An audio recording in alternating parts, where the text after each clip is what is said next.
Imagine a continent teeming with life, not just the life of forests and rivers, but the life of human ingenuity. A world of cities, cultures, and cosmic understanding. This was the Americas before the arrival of ships from across the vast ocean. We often picture an untamed wilderness, a blank slate waiting for history to be written upon it. But that picture is profoundly incomplete. The truth is far more spectacular. History was already here, etched into the earth. Our first stop is the American Midwest, near the confluence of the mighty Mississippi, Missouri, and Illinois rivers. Here, 1,000 years ago, rose a city that was, for a time, larger than London. We call it Cahokia, Monk's Mound, the heart of the Mississippian culture. Built by hand, basketful by basketful, it rises 100 feet into the air. Its base is larger than that of the Great Pyramid of Giza. Imagine standing atop this massive construction, looking out over hundreds of smaller mounds and a vast plaza teeming with people. You would see a city protected by a 2-mile-long wooden defensive wall, evidence of social organization and engineering on a grand scale. They were astronomers, constructing Woodhenge, a ring of posts aligned to track solstices and equinoxes. These alignments wove their lives into the cycles of sun and stars. Cahokia was one star in a brilliant constellation, Moundville, Spiro, Etowah, and many others connected by trade routes. Shells from the Gulf, copper from the Great Lakes, mica from the Appalachians moved across the continent. Their art, governance, and monumentality testify to a sophisticated and interconnected world. Now let's travel southwest, to the stark and beautiful landscape of the New Mexico desert, Chaco Canyon. Here, in a seemingly inhospitable canyon, another great cultural experiment unfolded.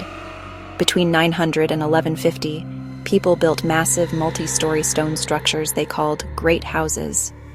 Their masonry used a sophisticated core and veneer technique. Some buildings held hundreds of rooms. The scale is breathtaking. Tens of thousands of wooden beams were transported from forests over 50 miles away, implying intense organization. A workforce capable of immense coordinated effort over generations. Chaco was linked by perfectly straight roads, some stretching 100 miles, seeming to ignore terrain. Their architecture carries celestial alignments. The sun dagger marked solstices and equinoxes with a shifting spiral of light. Some scholars argue Chaco was a ceremonial hub, a destination for pilgrims rather than a dense year-round city, a place built to be in harmony with the cosmos, inscribing sky into stone and light. Our journey now takes us south, into the dense rainforests of Mesoamerica. For more than 2 millennia, the Maya civilization flourished, not a single empire but a network of powerful city-states. Tikal, Calakmul, Palenque, Chichen Itza. These cities were jewels of the jungle, soaring pyramids, vast palaces, and plazas for elaborate ceremonies. Their intellectual achievements are staggering: a complex writing system, advanced mathematics, and the concept of zero. Their astronomy could predict eclipses and track Venus with precision. Life in a Maya city was complex, a hierarchical society with divine kings, Ajah, nobles, priests, scribes, artisans, merchants, and farmers. Cities were hubs of trade: jade, obsidian, cacao, salt, and exotic feathers flowing along trade routes. Ball games were ritual performances, reenactments of cosmic myths. Pyramids were sacred mountains, conduits between earth and the supernatural. Artisans carved histories and myths onto stone and ceramics. Their cities were stages for a cosmic dialogue. The Maya world combined science, religion, art, and everyday life into an enduring and sophisticated civilization. Beyond the monumental architecture, what was it like to actually live in these cities? Life was a story of community and cooperation. Many lived in smaller single-family homes arranged in neighborhoods around plazas and mounds. Daily life revolved around maize, beans, and squash, the three sisters. Craftsmanship was vital. Flint knapping, bead making, weaving, and carving defined identity and status. The marketplace was the city's social heart, a kaleidoscope of sights, sounds, and smells. Vendors sold roasted meats, tamales, and chocolate drinks. Family, kinship, ritual, and intergenerational teaching formed the bedrock of society. For all that we have learned, these ancient cities still hold their secrets close. They confront us with profound mysteries that fuel debate and inspire new research. How did leaders mobilize thousands to build Monk's Mound? Through divine rulers, councils, or social contracts we don't yet understand? Without written records in many places, the silent stones and earthworks must speak for their political systems. How was astronomical knowledge acquired and transmitted? By priests, specialists, or shared community practice? Events such as the mass burning of Maya codices represent an incalculable loss, a library of Alexandria for the Americas. Perhaps the most human mystery: what did it feel like to be them? We can reconstruct diets, trade, and techniques, but the inner life of an individual remains tantalizingly out of reach. One of the most captivating mysteries is abandonment.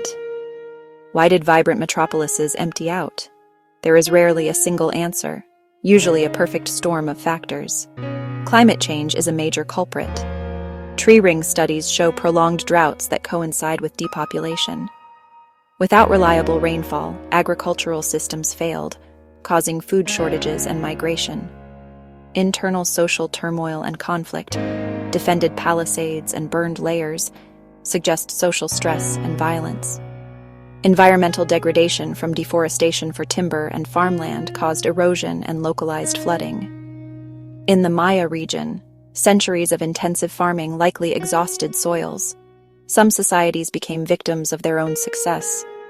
Belief systems and governance could have lost legitimacy, and people simply walked away. For centuries, our view was limited to what could be seen and dug with shovel and trowel. Today, technology is peeling back layers of time. LiDAR, light detection and ranging, fires millions of laser pulses to map the ground beneath the forest. LiDAR surveys in Guatemala have uncovered tens of thousands of previously unknown structures, revealing a far more extensive and interconnected civilization. We are in a new golden age of archaeology. Drones, LiDAR, and data visualization rewrite maps of the past. Advanced chemical analysis reveals recipes. Isotope and aDNA studies trace migrations, diets, and family ties. These tools show the Americas as an anthropogenic landscape: gardens, terraces, canals, not an untouched wilderness. It is like putting on glasses that let us see an entire lost world etched onto the ground. With each technological leap, we get closer to uncovering hidden secrets. These discoveries connect ancient peoples to their modern descendants and rewrite historical narratives. Why does this ancient history matter today? Because it is not only the heritage of indigenous peoples, it is the heritage of all humanity. It expands our understanding of what is possible, different ways to build complex societies, practice science, and create art. Recognizing these histories corrects old prejudices and honors descendants. Repatriation and community partnership matter. Their knowledge informs sustainable practices and offers urgent lessons about environmental stewardship and social cohesion. The journey to these lost cities is a journey home, connecting us to a deeper, inclusive story of who we are on this continent and this planet. By valuing and protecting sites, listening to indigenous voices, and continuing scientific inquiry, we honor our shared past. In doing so, we gain wisdom to build a more just, sustainable, and enlightened future.